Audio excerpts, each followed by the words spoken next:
engulfed in quiet, witnessing a scene that appeared to upend everything he had ever known. The woman depicted on film had short, curly blonde hair, resembling the appearance of his wife Marie. She entered into a room with a taller, younger guy and was beaming with joy. This guy was clearly taller than Brad, and just as solid but thinner. He was all muscle and grins. The man removed his shirt as they drew nearer, revealing a figure Brad couldn't help but notice was in pretty good shape. There was a clear spark between them right away. Brad was shocked to see that Marie, the woman he was seeing, was not holding back, especially when her clothes began to come off and reveal the elegant lingerie set Marie had on their 25th anniversary. A night Brad had meticulously planned to be perfect, complete with dinner, dancing, and passionate moments spent at a posh hotel. It had been a memorable evening as they celebrated their many years of marriage, cuddling up to each other and making love. Brad had thought Marie's underwear was wonderful and had loved seeing her in it. Seeing this video now seemed like a wreck to those wonderful recollections. The video continued to show Marie and this guy growing closer to one another. Brad had never seen this side of Marie before. She was untamed and full of energy, entirely unlike the kind and affectionate wife he was used to. Their relationship had always been based on tender, loving love that made them feel comfortable and content. The love they had was not at all like what he was seeing now. Rather, it was raw and powerful. Brad was really hurt to see Marie with someone else in a way he never would have imagined. He appeared to be unfamiliar with her. This film revealed to him a whole new side of Marie, a fire and hunger he couldn't satiate. Despite the fact that they had shared a life, a bed, and a love he believed to be profound and unwavering. The realization that their love as he had known it was over was a bitter pill to chew. Brad felt lost and alone as he had to confront the ruins of his marriage. Following that, he was so engrossed in the video that he hardly noticed his phone beeping, a sign that his wife had texted him. After reading the message and pausing the terrible movie, he left work and headed straight to the store. His spouse inquired whether he had a preference for a special meal. He meant to say, "Love you," at the end, but witnessing her betray him made his heart grow cold. He responded, "Nothing. Special. See you when you get home." He replied coldly, "Yeah, right," in response to her text message. "Okay. See you at home. Love you, baby." Looking at the clock, he knew she would be home in an hour or so. Marie is 52 years old. A few miles away, she works as an administrative assistant at the community college's admissions office. She left her prior position as a secretary for a small business to work there for a few years. If Brad doesn't have to work extra, she typically gets home before him because she leaves work later and arrives at work later. For the previous 12 years, 55-year-old financial analyst Brad Klon has been employed by his company. There are moments when his employment is stressful because some of the company's clients are wealthy business people who are naturally worried about their money. Therefore, during working hours, he gives his clients all of his attention and energy. He also had to travel from time to time, which is how he eventually learned about his wife's infidelity a few months ago. He had just returned from a mandatory business trip to a nearby city. On this occasion, he drove instead of taking the normal plane. It took around the same length of time and was reasonably close to home. He made the spontaneous decision to check on the old cabin he and Marie owned on the way home. 45 minutes from their home, it was a little rustic one-bedroom vacation cabin in the hills. It included a functional well, a small gas stove for cooking, and a working fireplace for warmth. Apart from that, there were no additional facilities. It was once owned by her late father, and when her mother passed away, she bequeathed it to Marie. They have only visited it 3 times in the past 10 years since they bought it. The last time they were there was for a peaceful weekend away from it 2 years ago. Brad was considering selling it because they hardly used it. He knew they wouldn't get much because, although it wasn't in the best of shape, the cabin was on an acre of land next to a picturesque lake and was part of a small group of similar ones. Regretfully, the only security on the dusty road leading to the cabins was a chain-link fence. The land belonged to a retired farmer who constructed the cabins and sold them to finance his retirement. Brad wanted to make sure nobody had broken in or was squatting there. He wondered who would desire such a distant cabin as he drove up the gravel road. Perhaps hunters or an Older couple looking for a weekend break. Brad used the key they kept beneath a particular rock in the garden to gain admission. He went inside and looked at the water. The well was operational. He saw that in contrast to their previous visit, the shower curtain wasn't fully pushed in the bathroom. The area surrounding the wash basin, which he recalled cleaning, had light soap streaks. Since Brad and Marie had visited 2 years prior, he knew that someone had to have been there. Nothing was missing or broken, although the kitchen's chairs had been rearranged, and the bedroom had seen some little adjustments. He looked about but found nothing else out of the ordinary. He could not determine the age of the tire tracks in the driveway, but they were faint. Tire tracks indicated that no one had been there in years, and other cabins were deserted. Brad checked for 30 minutes, not sure what to make of it. Perhaps there was an easy reason. Was Marie here and didn't remember to notify him? Though it was hard to believe, he had to give it some thought. Why wasn't anything broken or out of place if there was a squatter there? If troublemakers had shown up, they would have cleaned up after themselves and placed everything back in its proper place. The shower curtain was partially moved aside but not quite in place. It was carefully created to give the impression that no one had been there. Brad only noticed the change because he was so diligent. He decided not to notify Marie for whatever reason. Normally he was not suspicious, but something didn't feel right. After years of marriage, he had complete faith in his spouse. But this was weird enough not to exclude the chance that she was hiding something from him, that she knew something. Since it was only a feeling, he didn't want to approach her just yet, so as not to come across as untrustworthy. Before he asked her about it, he needed additional evidence. Following that strange encounter, Brad invested in an expensive security camera system. Installing them in the living room with a view of the kitchen, the bedroom, and the porch, he did so inconspicuously. The last one was slanted to see into the bathroom in case the door was open. He began making the weekend drive to the cabin to check the recordings, without notifying Marie. It was a 2-hour round-trip commute, so he had plenty of time to justify his absence. Marie was actually gone more than he was, whether it was for shopping, going to see friends, or relaxing at the health spa she joined last year. She looked well for her age, having toned up and reduced weight. Since the cameras were motion-activated, he didn't find any footage from the first 2 instances. On the third visit, he was beginning to feel like it was a waste of time, but there was video. Before leaving for home, he quickly downloaded it and watched at the kitchen table. His heart fell when he noticed his younger partner and his older bottle-blonde wife getting out of a sports car in front of the cabin. They were holding hands as they approached the door, grinning and laughing like old friends. After removing the rock's key, Marie opened the door for them. Cratching his teeth, Brad watched them go into the living room. As soon as the door closed, he grabbed his wife, and they began sharing a passionate kiss. It was another evidence of his wife's adultery. Brad had never seen any proof of her cheating before. It made him sick to his stomach to watch her behave that way. He felt outraged and disgusted, yet he did not throw up. Feeling absolutely perplexed, he sat there in amazement for a long before eventually exiting the lodge. In order to keep Marie from knowing he had been there, he made sure everything was as he found it. He suspected that this was not the first time she had had affairs using the cabin, and he had every reason to believe that it was not the last. He left feeling devastated after making sure the cameras were still operational. All he wanted to do was return home, face his wife and her boyfriend, and demolish everything. He was able to collect himself enough to think straight on the drive home. He was unaware that she was unfaithful until an hour ago. He always believed she felt the same way about him, and he loved her very much. They discussed cheaters a lot, and Brad thought she held similar opinions to his regarding adultery. He was now aware of his error.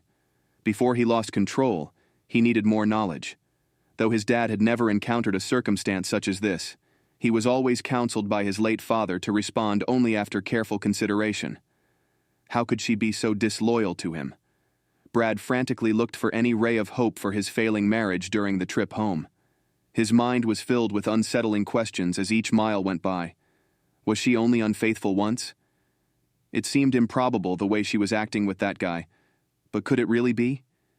He couldn't understand what they were talking about because the recording was silent. Was he really willing to call it quits on a 25-year marriage because of one bad decision? He thought she'd made a great wife up until an hour ago.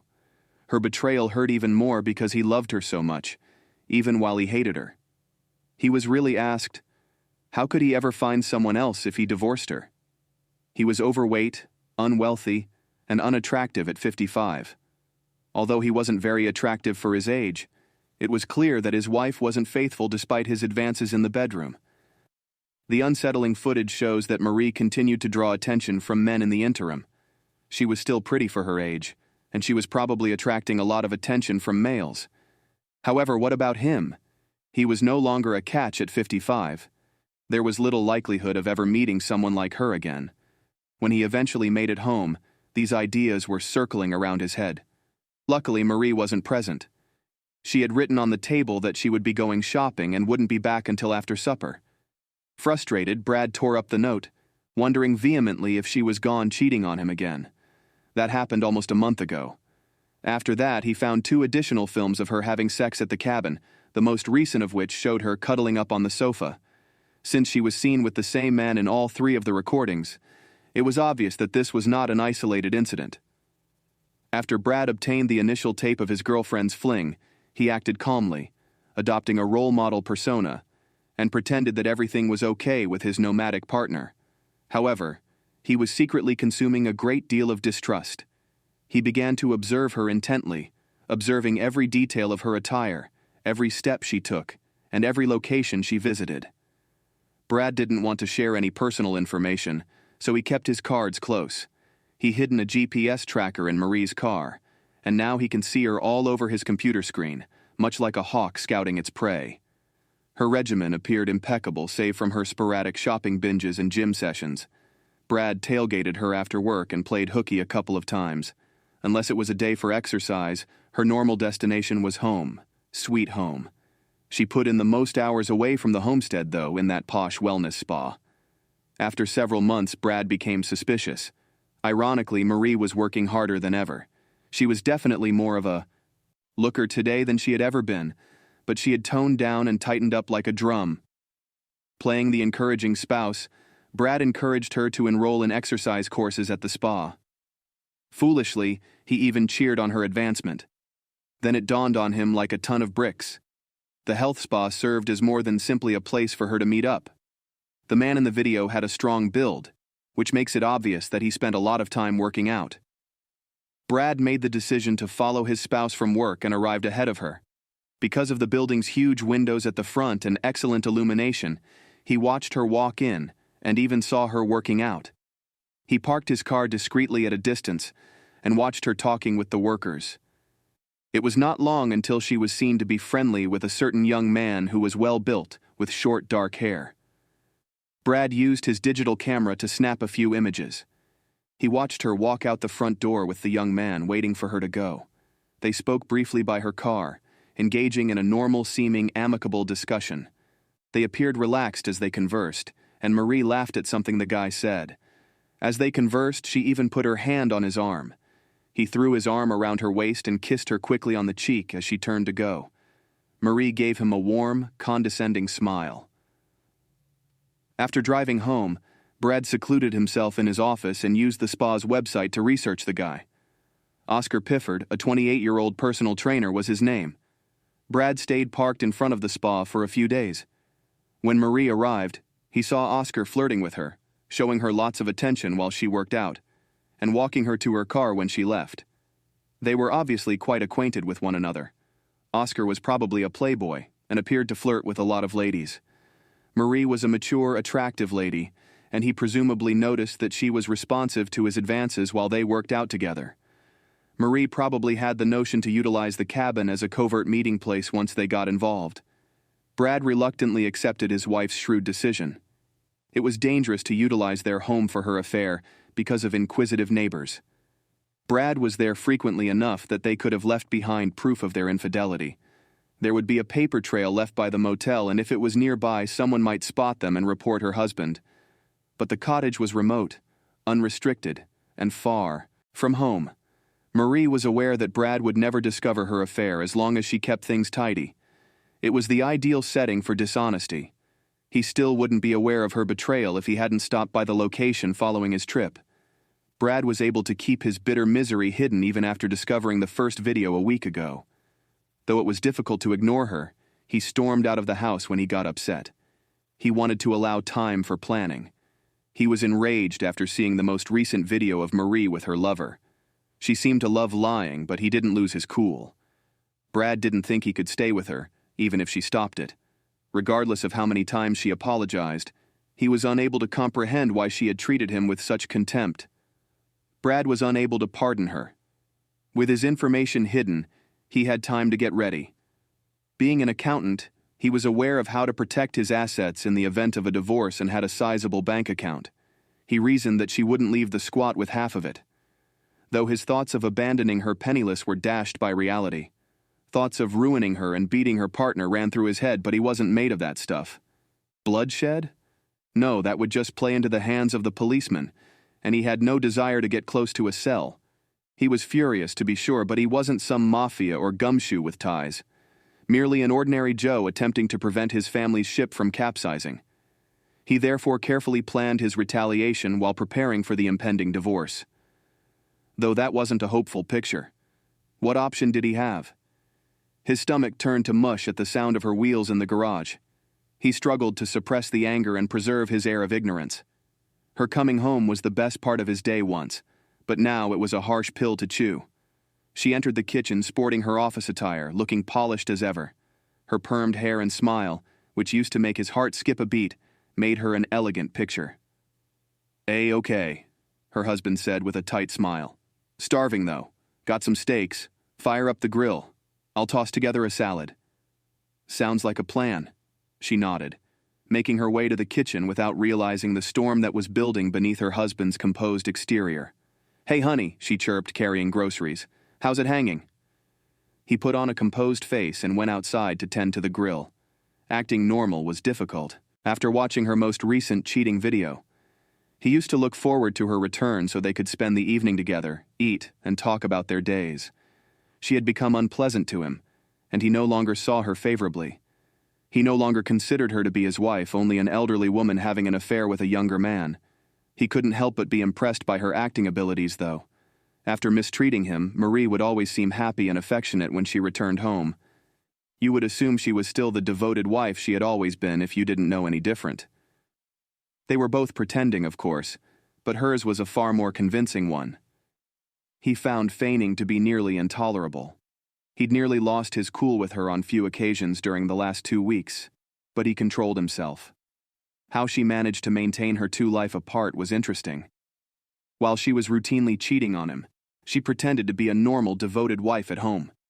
Brad saw nothing to suggest that she was having regular affairs or having sex with other men. She was now offering him regular sex, which made matters even more confused. He had to almost beg for it prior to her affair. She was even encouraging him in the morning now that she was taking the lead. Brad was aware that the sex was really pity sex meant to allay her guilt, but he doubted she felt sorry anymore after witnessing her with her partner. He'd thought her honest, yet she could lie and pull it off without even hinting at her affair. When Brad had finished searing the steaks, they ate quietly. Dinner was generally a silent affair, though little chatter floated around like a ghost at a seance. Marie was as restless as a cat in a room full of rocking rockers. She hardly touched her food, her eyes darting to Brad as if she could hear his thoughts. Sensing the tension, Brad kept his mouth quiet. His poker face may split open with a single incorrect phrase. Usually, they would finish their meal with a sweet treat and some coffee. Not this evening. Brad ate his meal quickly, wanting to run. In a flash, he cleared the table and went to the living room to hide from the tube light. With a glass of wine in hand, Marie followed him and settled down next to him on the couch. Her intense stare made him wish he had run to his office. During a commercial break, she asked in a sugar-coated, sweet voice, "Everything cool, Brad?" Brad felt his tummy turn over. She knew he was lying. He forced a grin on his face and tried to remain calm. "I'm fine," he answered, attempting to maintain a steady tone. "You appear somewhat agitated today."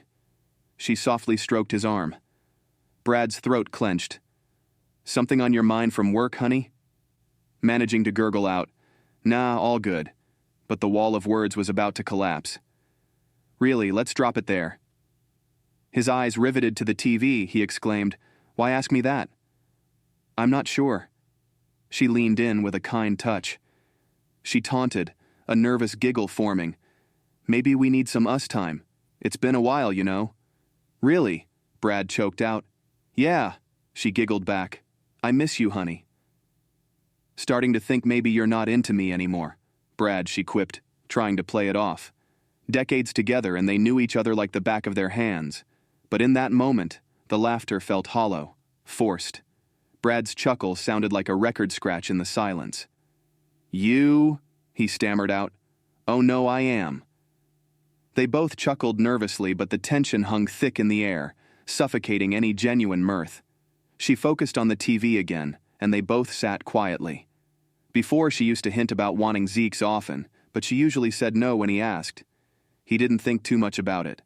Sometimes she would make a move, and he never said no. Her hints were subtle, like smiling at the right time or touching suggestively. Sometimes, just a playful kiss as she sat on his lap would make him follow her to the bedroom eagerly. It used to be so simple. But now he knew she was being intimate with other guys. He used to be eager, almost desperate to be with her intimately. Now he held back. Since she rarely offered, the lack of intimacy wasn't obvious.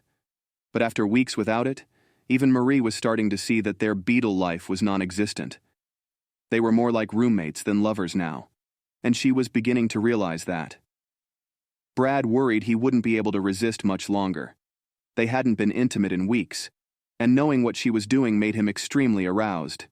She was very passionate with her lover, but she had never been so forward with him in the past. It took her a while to get in the mood, but when she did, he couldn't resist her charm. Now, with her new appearance and experiences, she could be very tempting. He was almost finished with his plans. Thankfully, despite her suggestive behavior tonight, Brad was determined to wait. He didn't want to compete with her new lover. He was certain any intimacy between them would leave her unsatisfied. After seeing her intense reaction to the other guy's body, he knew she had never acted like that with him before. Over the past month, he had resolved not to respond to her advances. Whenever she made a suggestive remark, he acted as though he hadn't heard. In bed, he maintained a distance between them and feigned immediate sleep. Yet he was aware that he couldn't continue to ignore her indefinitely. They once enjoyed a satisfactory, albeit sporadic, sexual relationship. He had believed in their compatibility until a video revealed her uninhibited side, shaking his confidence in his ability to please her. He suspected her expressions of love and pleasure were feigned.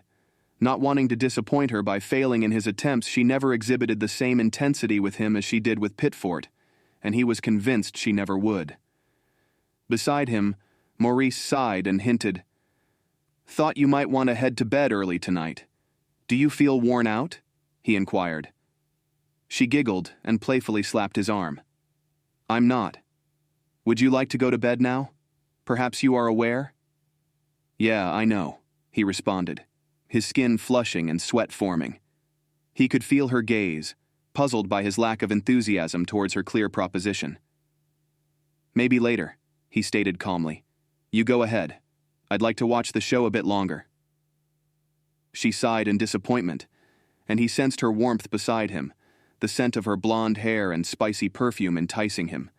He tried to suppress his desire and avoided her bewildered look. Despite his efforts to quell his longing, his love for her made it an impossible task. She returned her attention to the TV, baffled by his hesitance. Her pride was wounded by his rejection. Brad resolved to let her experience rejection for once, even as Marie yawned loudly and stretched in a manner that accentuated her figure, aiming to capture his attention. He remained fixated on the television. When his lack of reaction to her was apparent, Marie sighed. "Guess I'm tired, honey. I'm about to go to bed." "Would you like to participate?" He hadn't seen this offer in years. "I'll be up soon," he said absently. "Just wake me when you come up." "I might not fall asleep right away," she hinted. "Okay, see you soon," she said, giving him a prolonged look before departing for the bedroom. Brad felt a sense of relief as he stayed in the living room for another 3 hours. It was past 1 when he finally entered the bedroom, to ensure she was asleep before he joined her. Sleep eluded him and he awoke early, still fatigued. He quietly left the bed, dressed in the guest room to avoid disturbing her. Clinging to his pride, he refused to be intimate with her amidst her infidelity. He longed for the days when closeness with his wife was uncomplicated. However, since she initiated this situation, he would not pretend everything was normal or reward her behavior. If she desired sexual intimacy so desperately, she could seek out her lover. Her betrayal was her choice, and it was no longer his responsibility to ensure her happiness. The atmosphere at home became increasingly tense. Marie was perplexed, wondering if there was a problem as their communication had dwindled and affection was scarce. He occasionally spoke during dinner but never initiated physical contact. When she embraced him, he became rigid. Sometimes he even flinched at her touch. Clearly something was troubling him, but he remained silent on the issue. She attempted to engage him in conversation, but he either diverted the topic or evaded her concerns altogether. The loving connection they once shared through actions and words had evidently dissipated, making dialogue with him more challenging than ever before. The following night, Marie tried to seduce him again, just like before. He seemed uninterested. She wondered if he knew about her affair but dismissed the idea quickly because she and Oscar had been discreet. Only their close friends knew they even knew each other. They acted friendly during workouts to avoid suspicion, but kept things proper. Any physical contact they had was away from the spa and people they knew. The sexual pleasure she got from her younger lover was saved for their visits to her father's old cabin. Marie was worried about Brad's behavior, but not too much. She still loved him and wanted to be supportive. If he had a problem, she never thought whatever was wrong would endanger their marriage. She figured it must be a work issue, something that happened occasionally. She was disappointed they hadn't been intimate for so long. She believed he must be getting aroused, but that wasn't her fault. She had offered herself more in the past month than in years, and she wasn't even aroused. Still, she didn't want Brad to feel ignored and wondered why he didn't want her anymore. Was he not attracted to her anymore? That didn't seem possible. She was in better shape than she had been for years. He was getting older. Maybe he's already losing his interest in Zex. It was funny how Brad seemed less interested in Zex while her own desires were growing. Lately, she was catching the eye of younger guys everywhere. Her improved figure didn't go unnoticed by the men at her workplace. Being around college guys all day, Marie was regularly approached. So many guys were interested in her that she had to be careful not to encourage them and maintain a professional distance with her secret lover. She satisfied her cravings but still wanted her husband to be happy. Their bed life had never been very exciting, so she wasn't too worried that he was distant. She would continue being the loving wife to Brad and save her intense sexual desires for her young lover. Marie knew her affair would cool off eventually, but for now, it was still passionate. Whenever possible, she'd meet Oscar at the cabin for a couple of hours of thrilling sex. Then she'd clean up and return to her usual, albeit somewhat monotonous life with her unsuspecting husband.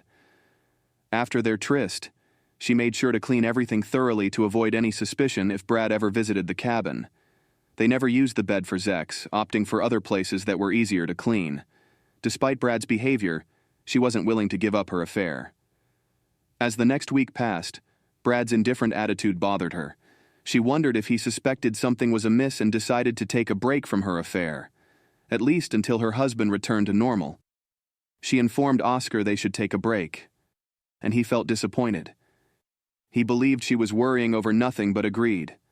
By the second week of their break, she struggled to keep her mind off Zex. She constantly daydreamed about the cabin and yearned for Oscar's passionate lovemaking. She didn't want to get involved with anyone else, but working at a college meant being around many attractive men. She found herself fantasizing about colleagues and feeling susceptible to any attention from handsome guys. Before her affair, Marie hardly noticed her male coworkers, as she wasn't very physically inclined and didn't prioritize Zex much. However, since starting the affair and experiencing regular passionate encounters with a young lover, she found she couldn't do without it anymore. When her desires became overwhelming, she decided to end her celibacy. She told Oscar she was free again during her weekly workout, saying she wanted to pick up their affair again, and he agreed. That day they kept a respectful distance from each other, acting like nothing was wrong, and as he walked her to her car, they decided to meet the following week to pick up where they left off. That day, Brad mentioned he had a business meeting, which gave her a few hours of much-needed privacy. Marie felt refreshed when she got home and spent the evening with her husband.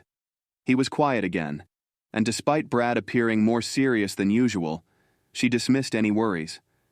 Brad had been cold and uninterested in a physical relationship for weeks, but she forced herself to ignore her frustrations as he moped around the house, trying to keep things amicable between them. On Friday, Marie's upbeat demeanor at work persisted, to the point where her boss noticed and inquired as to why she was so happy. "Oh, nothing special," Marie smiled. "Things have just been going well for me lately. I'm content with my life's direction." "Did you win the lotto or did Brad get promoted?" Her boss made a jest. Another co-worker made fun of her, saying, "Maybe you're on your second honeymoon." Marie laughed and said, "Nothing like that. I'm just thankful for my family life. Brad has been amazing, and I'm grateful for everything in my life. Although not ideal, the situation may be far worse." What a fantastic attitude. "I wish that was how everyone thought," said Marie's supervisor. Marie was so excited about her upcoming meeting with her lover that she left work early to get home and take a shower to decompress. When she got home, she went into the kitchen to find Brad had already made dinner. She hugged him tightly and was taken aback when he kissed her cheek and gave her a hug back. "This is wonderful, Brad," she exclaimed, looking at the food. "Honey, how about a glass of wine with dinner?" he inquired. "Yes, I'd love a glass," she responded. "But I don't want to get too sleepy because I want to reward you later for making such a delicious meal." "Your smile is reward enough for me, darling," Brad replied. Marie laughed. "Oh no, tonight I'm going to give you something much better than a smile. We haven't spent enough time together, and I want to express my love and gratitude to my amazing hubby," saying, "I think you're wonderful too." Brad grinned back. After cleaning up together, they went to the living room to watch TV, which was their usual routine. But tonight, with Marie's positive attitude, she was determined to seduce her husband. It had been weeks since they had any physical contact, and she missed it. Brad was an attractive, healthy man, obviously with unmet sexual needs, and even though she had a lover on the side, she was still eager to fulfill her husband's desires, determined to do so tonight. Fortunately, he seemed to be in a better mood than usual. They ate and chatted normally for a change, and Marie was glad to see Brad opening up. She touched Brad's arm during a commercial break and excused herself going to the bedroom to change into more skimpy clothes because she knew he liked her skimpy clothes. Fearless, she decided not to wear a bra because she knew the tiny top and bikini panties would surely arouse even her uninterested husband. Smiling at her attractive reflection in the mirror, she proved that she looked good even at her age. Certain that Brad would be unable to resist her, she made her way back to the living room to kiss him. She came back to find Brad in the kitchen, so she sat on the sofa in a sensual position and waited. When he arrived with a beer and another glass of wine, she gave him a seductive smile and patted the seat next to her. She could feel the tension between them growing as he took a seat, raising his eyebrows at her attire. "I filled your glass," he said, passing her the drink, retorting in the most subtle way possible. "I hope you wanted more." "I'm in the mood for something else too, darling," he said. "I can see," she replied with amusement, knowing she looked alluring and available. Although she rarely felt this attracted to her husband, tonight was an exception. She couldn't help but wonder how her lover would react to seeing her like this. However, she was careful not to appear too needy and let Brad make the first move, as it was important to maintain her ego. So she sat close to him, making sure he noticed her, signaling her readiness, hoping he'd initiate. But he remained fixated on the TV. Eventually, she inched nearer, dipping her wine and attempting to cuddle up to him.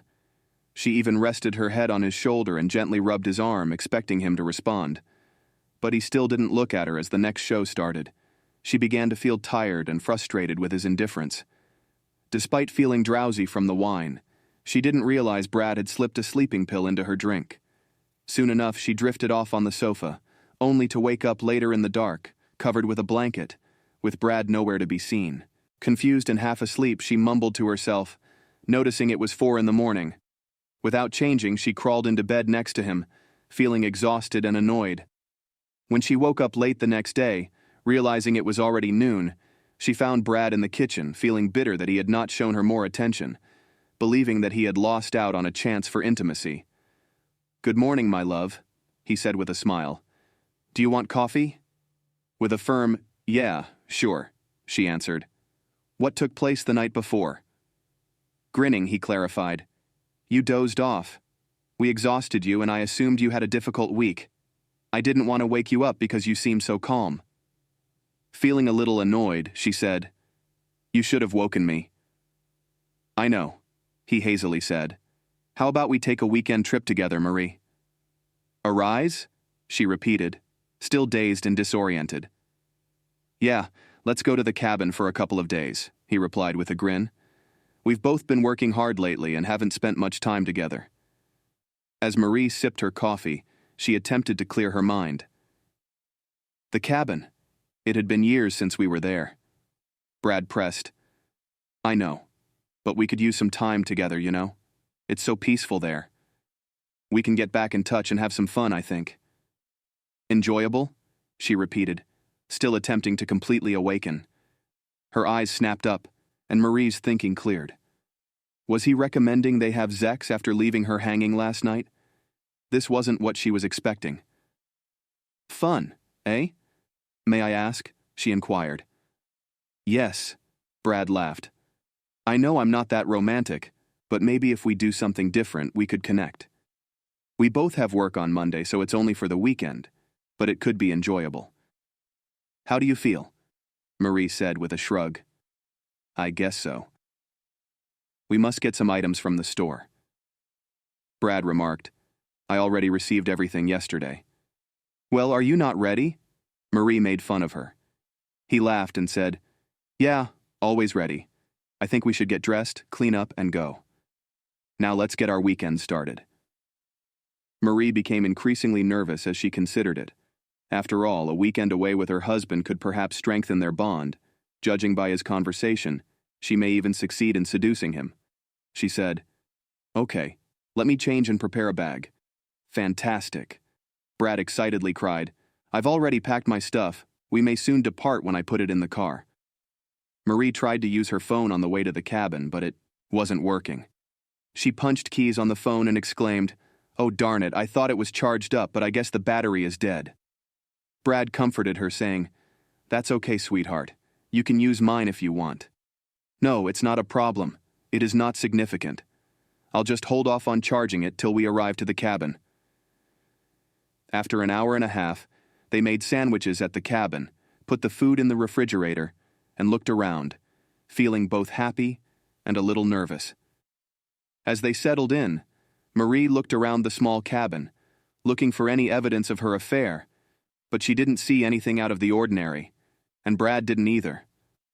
Once their meal was finished, they strolled around the lake chatting, laughing, taking in the scenery, and Brad held her hand, showing her things he wanted her to see, hugging her a few times, catching her when she fell.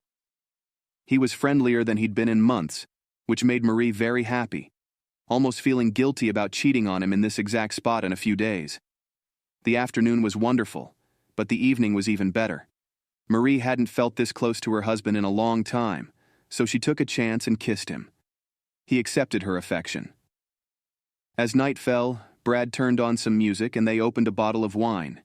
He told her amusing stories from their previous years of marriage while they drank, and Marie, a little tipsy, tried to talk him into holding her. When he wrapped his arms around her small frame, she felt the anticipation growing inside her. The romantic atmosphere continued into the night, and they slept side by side. This wasn't the night before, so she was eager for her husband to make love to her. "Don't tease me anymore, it's been so long," she said in a murmur as she parted her legs in an inviting manner. "You have me. Please take me now. I'm all set." "Are you?" he responded with a playful jab. "Yes, God, I could yell. Is it not apparent to you?" She tried to keep her attention on her husband, but she couldn't help but compare the slow, intimate lovemaking to her lover's passionate encounters. Both were exciting, but what she was going through right now felt more fulfilling. Brad's love for her was evident in everything he said and did, including their private moment together. Oscar, on the other hand, just wanted sex. She knew that sex was his only desire, and he treated her like a mindless blow-up doll during their time together. She heard a disturbance outside. Not sure what hour it was, but it felt right to turn in early since they didn't have TV to watch. Then she heard another suspicious noise, which alerted her and Brad. "What is that?" Alerted, Brad muttered something, whispering back, "I don't know." Marie jolted to her feet, terrified by another disturbance that might have come from the porch. "What actions ought we to take?" she muttered. Brad softly climbed out of bed, pushing back the sheets. He gave her a firm, "You stay here while I go check it out." The doorknob rattled as Brad reached for his bag and removed something, frightening Marie. Before she could see what Brad was doing, the front door swung open, revealing a dark figure, and she screamed in terror, realizing that this was a home invasion. Her world spun as she realized her old man had popped a cap in the intruder, and from the safety of the bedroom, she heard the man hit the ground, clawing at his neck where the bullet had lodged. Another scream escaped her throat, disbelief clamping tight. She fell and cried, "Oh my God," her hands flying to her face. With the gun steady in his hand, Brad calmly edged towards the downed intruder, checking for signs of life with a cautious touch before going outside to make sure they were safe. Back inside, he turned on the lights, accidentally setting off Marie's nightmare, as her eyes widened in horror at the sight of the lifeless figure on the floor, Oscar sobbing uncontrollably and barely able to speak. Brad came over and drew her up close, whispering comforting words. "It's all over, honey," his voice a lifeline through the mayhem. "We're safe, Mar." "We've got to call the cops," Brad muttered, his tone solemn and his words hanging heavy in the air as he consoled her, his thoughts falling into disarray and treating this like a horrible crime scene. "Simply remain where you are." When Marie passed out on the bed, tears streaming down her cheeks, Brad watched her gloomily, waiting until she staggered to the bathroom, sick to her stomach. Taking advantage of the situation, he grabbed her phone, turning it off before tucking it back into her purse. Turning back to the body, he withdrew an envelope from the dead man's jacket, and with a sour sneer, read the note he'd written at a library miles away, then left on Oscar's car earlier that day. "This Zex discount is only good tonight. Bring it, please, and use it for a Zex-filled evening. I'm sorry for the short notice, but this weekend he will be away. I just learned. Lover, may we meet at the cabin? I'll make it worthwhile for you, I hope. Signed, your devoted companion." Her lover's car was parked in the driveway. The cabin was in a dead zone, making cell phone reception spotty. He crumpled the note, pulled it, and headed outside, calling his wife, saying, "I'll be right back, Marie.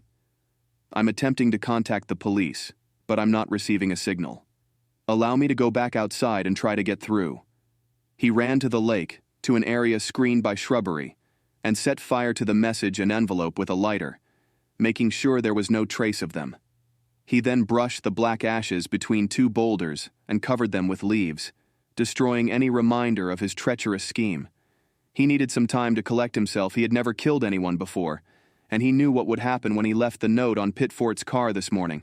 But murder was an emotional crime, and while he regretted taking the man's life in this way, he knew that with the hatred he had carried inside for so long, it was unavoidable. He had already taken down all the surveillance cameras and hidden the videos somewhere no one would ever find them, so it was lucky he kept his knowledge of her affair to himself. His hands were still shaking when he called the police on 911.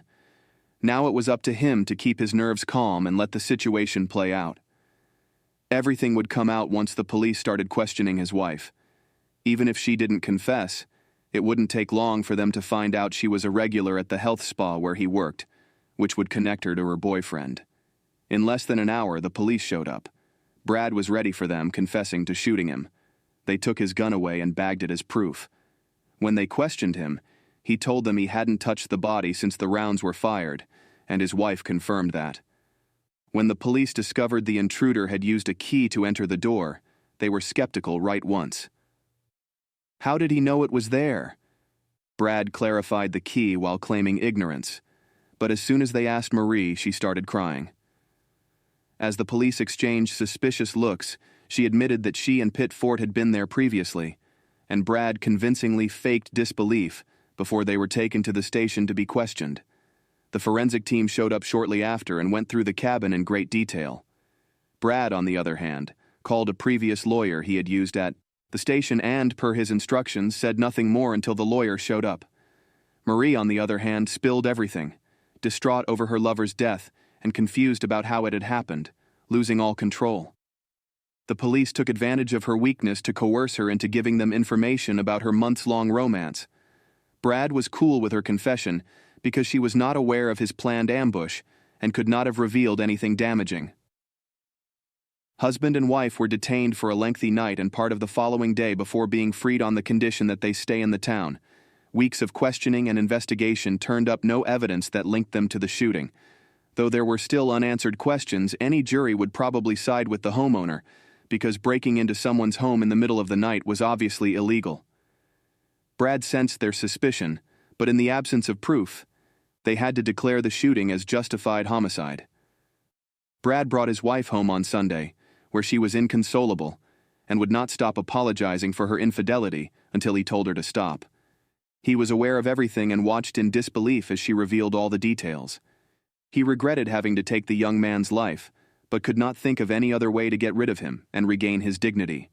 He left his wife to handle her own problems and went back to work on Monday.